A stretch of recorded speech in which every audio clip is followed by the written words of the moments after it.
Whenever we finish a project, we do a lot of soul searching. A lot of reference got kicked around. The Seven Samurai, the Magnificent Seven. We talked very early on about showing off a more human approach to Spartans. I mean, we definitely focused on trying to go back to sort of the core of what made Halo CE, the Combat Evolved, the sort of phenomenon that it is. I remember my first time playing Halo, and I was in that first level, and after winding through these technical corridors, fighting aliens, and then I step out into this world, and it just opens up in front of me, and it's beautiful and alien and huge. That was a sort of seminal moment for me, and I think that's part of what we want to capture in Reach.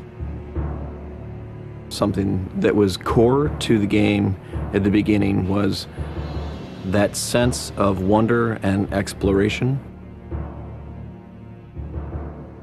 We started with a series of events. We basically set out like, okay, from this date on Reach to this date, we built a military campaign.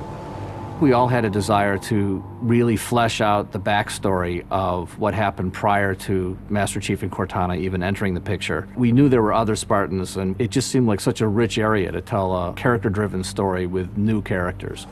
We wanted this team to feel like a Delta Force type team that are usually a smaller number. Why are we not seeing explosives residue? This particular team, Noble Team, they've survived by staying together. You're Noble Six, you're a replacement for a Spartan that's died. You're experiencing this story, boots in the mud. We looked at the story of Reach, and it was obviously a more intimate, character-driven story. We really needed the attention to real-world detail, trying to make these characters' faces really feel like believable. We started everything over from scratch, came up with a whole new rig for how we animate faces and also how we approach like texturing them, modeling them, everything, and just put a lot more time. Difference about a couple million polygons. We absolutely want Reach to tell a human story, and that's going to require us to invest significantly into higher fidelity models, much more open environments, larger numbers of AI than ever before in a Halo game. To pull off the vision for what we had for this game, we ended up gutting almost every part of the engine, retooling things to make it run faster, to make it run better, it looked better. We had to throw out all of our technical systems. We had to then throw out the content that went with it because that content didn't represent the new bar we were going for. Copy that, on our way. Don't need command to tell me. Been on hers half my life. Let's shoot it. We've got a great team of guys, and they could take motion capture and they could make the poses way more dynamic, way more expressive. Those changes bring out the life, they bring out the style of our characters. We had probably 4 times the amount of polygons to play with this time around, which gave us a lot more freedom and creativity in what we wanted to achieve. When you look at total engineers that are actually putting code that are actually affecting this game, I mean, it's massive, 30 plus guys, it's crazy. When you shoot a rock face, you'll see sparks, rock chips, dust. In Halo 3, we had a maximum of 100 colliding particles. In Halo Reach, we have thousands. We've got much more customizable Spartans than we've ever had in the past. The number of polygons we can draw at one time is skyrocketed. It's changed the way we build things up close as well as out far.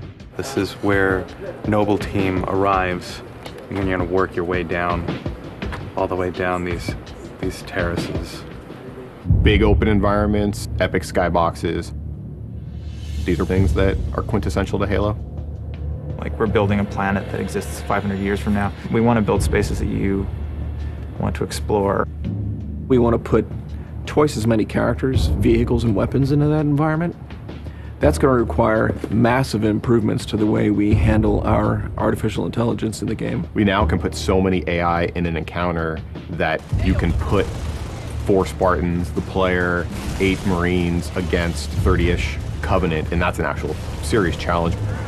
Bringing the elites back was something that was really a true joy for us because they're such an awesome character to fight. What if the Spartans and the soldiers don't actually understand what the aliens are saying? What's that going to feel like? What if we can get back to having the aliens feel really alien and threatening? these people and this planet and this story deserve something new and different. Just a different underlying sense of tragedy, heroism. We're rebuilding everything from the ground up. You have to walk this very fine balance. We want to add new things, but we don't want to rough up anybody's baby. I mean, that's the whole thing about the crazy sausage that is Bungie's Halo Reach ODST universe, is that we've sort of developed this gameplay that every person sort of has the different things about it that they like, and I still think that we still struggle to figure out exactly what, you know, like what can we add or remove without pissing off certain people in the population. We looked at the Halo 3 assault rifle, and it really does feel kind of dated. It fit the tech then, but now we have all of these new polygons to play with. We went to a lot of trouble to sort of ground the weapons and the vehicles more in this sort of more real, more gritty world. We refined a lot of the weapons to push them into their particular role, and that role is defined a lot by range and the range of combat that you're going to play. For instance, the DMR, which is a sort of medium to long range suppression marksman rifle. It's going to be a sandbox game. It's not going to be a carefully scripted game where every movement of the AI is controlled by a mission designer. It's much broader than that. It allows the player to deal with encounters in their own specific way. There's definitely going to be offhand grenade throwing. There's definitely going to be vehicles. There's definitely going to be a large number of weapons that are incredibly powerful, incredibly accurate, that allow the player to feel like a badass. Now, if you melee him in the back of the head, like you really mean it, you're holding down on the button, and you will launch into this more elaborate animation sequence. It's going to be a very different campaign experience for people overall. We're doing stuff in the campaign that people absolutely won't expect from a Halo game. Bigger battles.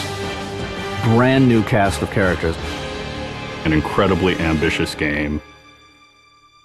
Every neuron in my head is firing with just reach, reach, reach. We knew from the beginning what the end was going to be. This is the definitive Halo made by the people who created Halo.